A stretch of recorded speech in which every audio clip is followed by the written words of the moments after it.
I'm in Singapore.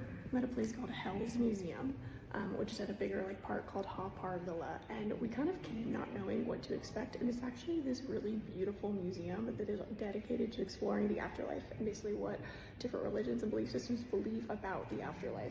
And the part I want to share with you right now is like a way to conceptualize the world of religions that I've never thought of before. And it's basically, if you're looking at a map, let's start with just like Eurasia, right? And we think about that all of the major world religions, like the most prominent world religions today, originated in Asia.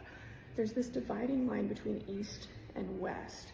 And in the East, really the oldest religion that's still practiced today is Hinduism.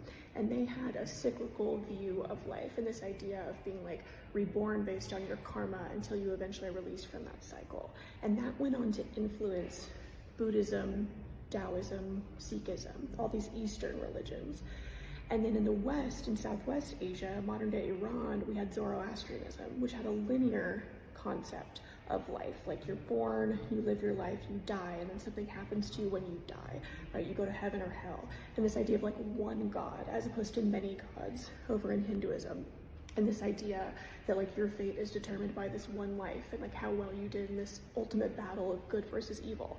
Anyway, then they showed a map and they showed how that, obviously Zoroastrianism then goes on to influence Judaism, Christianity, Islam.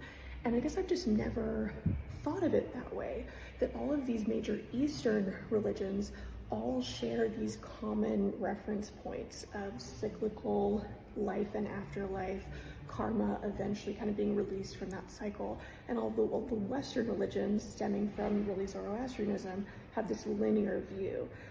And anyway, it just, I love like an oversimplified explanation of something. And like this map even does a really good job of showing it. You can see they have religions all the way from like the Pawnee religion, the Aztec, the Warao in South America. They have African religions.